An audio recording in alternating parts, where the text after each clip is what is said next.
Assalamu alaikum. This is your trainer Abdullah bin Wasim and I welcome you all to the IAS classroom. आज जो हम topic discuss करने लगे हैं that is cash generating unit. ये एक बड़ा मज़ेदार टॉपिक है और स्टूडेंट्स को काफ़ी ज़्यादा इसमें से सवाल भी आते हैं हर साल, SPR में भी और F7 में भी और F3 लेवल पे भी। तीनों लेवल्स के लिए इम्पोर्टेंट है और इसमें से एग्जामिनर अक्सर क्वेश्चन पूछता है। इससे पहले कि आपको कैश जनरेटिंग यूनिट के बारे में इंफॉर्मेशन दी जाए, आपको हल्का सा इम्पेयरमेंट का बैकग्राउंड पता होना ज़रूरी है। इम्पेयरमेंट होती क्या है? Impairment is the sudden fall in value of an asset. ठीक है, अब मैं आपको सिंपल वर्ड्स में बताऊँ तो एसेट क्या होता है? एसेट वो चीज़ जिससे फ़ायदा हो, वो चीज़ जिससे फ़ायदा हो।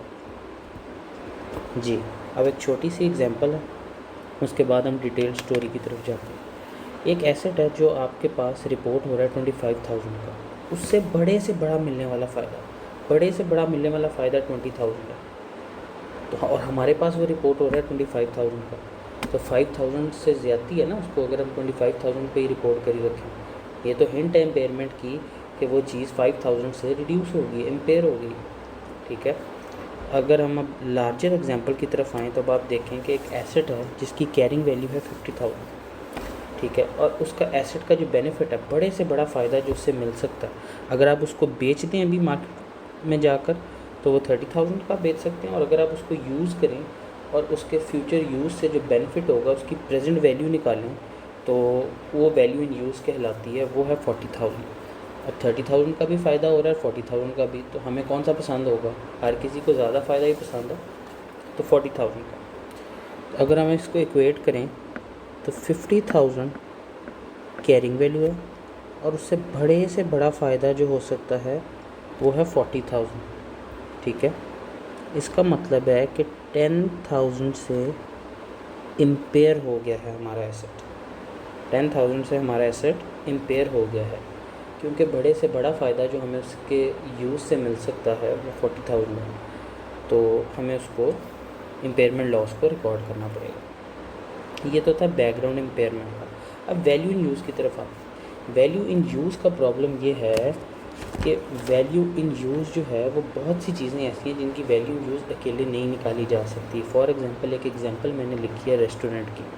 अब रेस्टोरेंट के अंदर, अब आप देखें रेस्टोरेंट के अंदर टेबल्स होती हैं।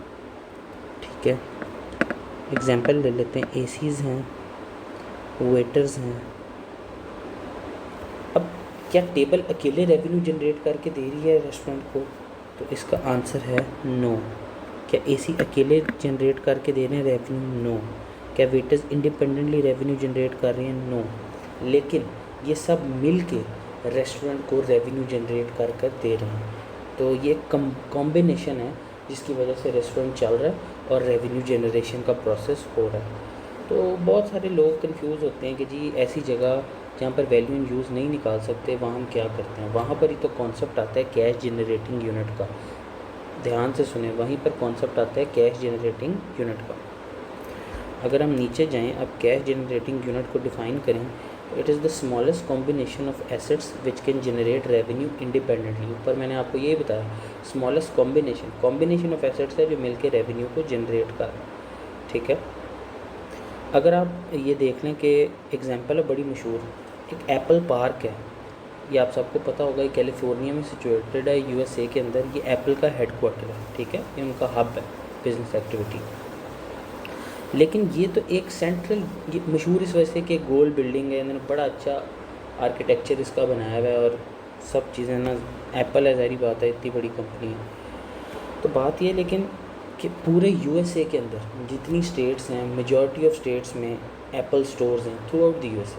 अब हेडक्वार्टर तो एक है, लेकिन ये छोटे छोटे स्टोर्स हैं जिनके अंदर एसीज़ हैं, जिनके अंदर स्टाफ है जो आपको आप जाते हैं आपको गाइड करता है, जिनके अंदर टेबल्स हैं, चेयर्स हैं, और ये रेवेन्यू जनरेट करके दे रहे हैं एप्पल कंपनी को।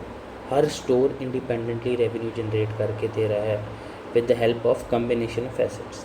तो ये CGU की बहुत परफेक्ट एग्जांपल मैंने कोशिश की है यहाँ पे कि आपको समझ आ जाए, आ गई होगी, बहुत इजी है। IS 36 ने ना आप हमें ऑर्डर ऑफ एलोकेशन बताया कि एक प्रॉपर जो CGU, एक कैश जनरेटिंग यूनिट का जब आप इम्पेयरमेंट लॉस निकाल लेते हैं तो उनको सेपरेट चीज़ों पे एलोकेट कैसे करेंगे। ठीक है, जैसे रेस्टोरेंट वाली एग्जांपल में कैसे पता लगेगा कि कितना इम्पेयरमेंट लॉस का हिस्सा टेबल को जाना है, कितना चेयर्स को जाना है, कितना AC को जाना है। ठीक है, तो उसका ऑर्डर है।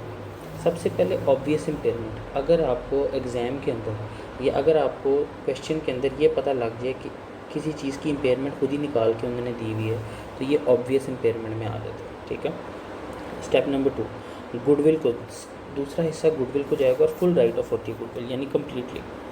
और जो चीज़ें फिर बच जाती हैं अदर एसेट्स, उनको प्रो रेटा बेसिस पे हम डिस्ट्रीब्यूट कर देते हैं। ठीक है, उनको हम प्रो रेटा बेसिस पे डिस्ट्रीब्यूट कर देते हैं। ये एक छोटा सा क्वेश्चन है, एक बड़ा इजी मेथड आपके लिए बनाया है ताकि आपको समझ आए इस कॉन्सेप्ट की। जब भी आपको क्वेश्चन आए ना तो आप कोशिश किया करें आप एक पेज के ऊपर ना ये 3 चीज़ें बना लें, कैरिंग वैल्यू, इम्पेयरमेंट और रिकवरेबल अमाउंट। साइड पे आप अपने एसेट्स लिख लें जो आपको क्वेश्चन में दिए हैं, ये देखें इस साइड पे आप अपने एसेट्स लिख लें, उनका नाम लिख लें और आपको अक्सर इस तरह का डेटा दिया जाएगा क्वेश्चन के अंदर। ठीक है, अब इसके अंदर उन्होंने खुद ही बता दिया हमें, अब हमने सिर्फ डेटा पैकिंग करनी है अभी फर्स्ट स्टेज पे ना। उन्होंने कहा गुडविल की कैरिंग वैल्यू 24 है तो हम जाकर यहाँ पर लिख लेंगे गुडविल की 24, बिल्डिंग की वो कह रहे हैं 60 है कैरिंग वैल्यू, इनटेंजिबल एसेट्स की वो कह रहे हैं 9 है, प्लांट एंड मशीनरी जो है वो 15 है और करंट एसेट्स जो हैं वो 22 हैं। ठीक है, अगर हम इनका टोटल करें तो ये बनता है 130। ठीक है, तो अब हमने कैरिंग वैल्यू में जाके लिख लिया 130, CGU की कैरिंग वैल्यू लिख ली हमने।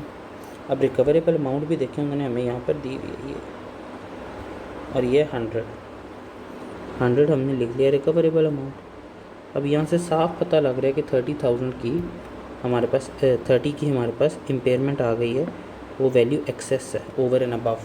ठीक है, एक्सेस कैरिंग वैल्यू है, रिकवर 100 कर सकते हैं हम और रिकॉर्ड हुए हुए हैं 130 के ऊपर CGU रिकॉर्ड हुआ, तो 30 का इम्पेयरमेंट लॉस है। अब ये जो 30 है ना, अब इसको हमने एलोकेट करना है। किस पे एलोकेट करना है, ये जो 1 से लेके 5 तक आइटम्स लिखी हुई हैं ना इन पे एलोकेट करना है। एक बात आपने इसमें याद रखनी है, ये बहुत इंपॉर्टेंट चीज़ है, ध्यान से सुनें। करंट एसेट्स या ऐसी कोई चीज़ जो ऑलरेडी अपनी रिकवरेबल अमाउंट पे है उसको इम्पेयरमेंट लॉस का हिस्सा नहीं जाएगा, एलोकेशन के वक्त आप उसको इंक्लूड नहीं करेंगे। अब याद करें, आपको ये ऊपर ऑर्डर ऑफ एलोकेशन बताया, सबसे पहले ऑब्वियस इम्पेयरमेंट की तरफ जाते हैं। तो अब अगर आप गौर करें तो ये उसने ऑब्वियस इम्पेयरमेंट आपको बताई हुई है, ये कि बिल्डिंग की वो कह रहा है 4 की ऑब्वियस इम्पेयरमेंट है। इसका मतलब है कि इस 30 के अंदर से 4 जो है वो तो ऑलरेडी कुछ किए बगैर ही हमें पता है कि वो बिल्डिंग का है। तो हम यहाँ जाएंगे और यहाँ पर हम बिल्डिंग में 4 लिख लेंगे, 60 माइनस 4, ये इसकी रिकवरेबल अमाउंट आ गई हमारे पास 56। ठीक है, उसके बाद स्टेप नंबर 2 होता है गुडविल को जाता है हिस्सा। तो गुडविल आप देखें तो 24 की है, ये लिखी हुई। ठीक है, गुडविल 24 की है तो ये फुल राइट ऑफ होगी। तो हम कंप्लीट जाएंगे और 24 के 24 को यहाँ से रिड्यूस कर देंगे। जब 24 का 24 रिड्यूस हो गया तो अब रिमेनिंग अमाउंट जो हमारे पास रहेगी है वो इसकी आ गई है 0। ठीक है, सिर्फ एक मिनट, रिमेनिंग अमाउंट हमारे पास इसकी आ गई है 0। ठीक है, अब गुडविल भी हो गई और ऑब्वियस इम्पेयर भी हो गई। अब थर्ड स्टेप हमारा ये है, ये है हमारा third step, other assets on pro रेटा बेसिस। और ये देखें यहाँ पे मैं इसको लिख भी रहा हूँ, 24 चली गई गुडविल को, ये चली गई बिल्डिंग को। अब रह कितना गया, 24 गुडविल को चला गया, 4 बिल्डिंग को चला गया, 30 में से 28 हो गया, यानी 2 रह गया। अब ये 2 जो है इसको हमने बाकी एसेट्स के अंदर डिस्ट्रीब्यूट करना है। ठीक है, और 20, अब देखें ना, ये मैंने आपको पहले ही बता दिया, करंट एसेट्स एलोकेशन के वक्त इंक्लूड नहीं होते, बकाया चीज़ें हमारे पास रह जाती हैं 2। एक हमारे पास रह जाते हैं इंटेंजिबल एसेट्स और एक हमारे पास रह जाती है plant and machinery. Intangible assets 9 और प्लांट एंड मशीनरी 15। 9 के इंटेंजिबल एसेट्स और 15 का प्लांट एंड मशीनरी। ठीक है, सबसे पहले हम प्लांट एंड मशीनरी का हिस्सा निकाल लेते हैं। तो अब आपने देखना है कि इसको हम किस तरह करते हैं। अगर इन दोनों का टोटल करें ना 15 और 9 का, तो वो बनता है 24। ठीक है, टोटल को आपने हमेशा बेस में रखना, ये देखें, और ऊपर आ जाएगा प्लांट एंड मशीनरी का 15 और जो रिमेनिंग इम्पेयरमेंट लॉस था वो था 2 का। तो ये इसका हिस्सा निकल आएगा 15 डिवाइडेड बाई 24 1.25। तो हम प्लांट एंड मशीनरी में आएंगे 1.25 यहाँ से रिड्यूस कर देंगे। अब इंटेंजिबल एसेट की बारी है। सेम ट्रीटमेंट इंटेंजिबल एसेट के साथ होगा। 9 डिवाइडेड बाय 24 इंटू 2,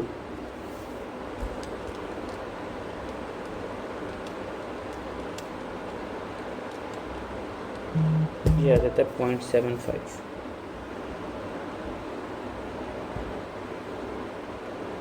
0.75 यहाँ से रिड्यूस हो जाएगा। और अब इन देख लेते हैं कि इनकी रिमेनिंग हम देख लें कि रिकवरेबल अमाउंट्स कितनी है। तो 9 माइनस 0.75, ये हमारे पास आ जाएगी 8.25। और प्लांट एंड मशीनरी को अगर हम देखें तो 15 माइनस आप 1.25 कर देंगे, वो आ जाएगी 13.75।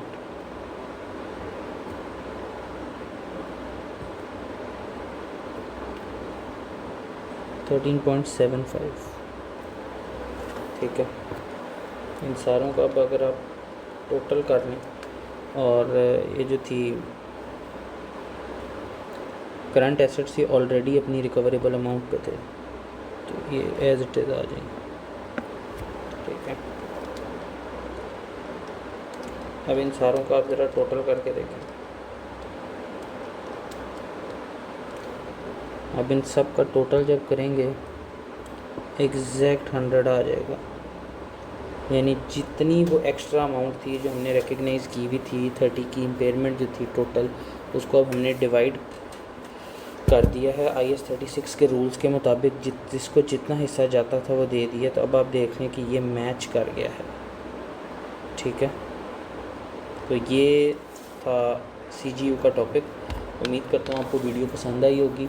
अगर आपको वीडियो पसंद आई है तो लाइक करें वीडियो को, सब्सक्राइब करें चैनल को, और फ्यूचर में बस सीखते जाएं।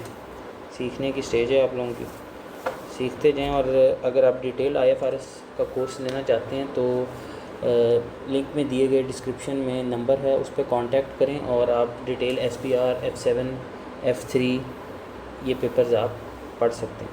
Thank you so much.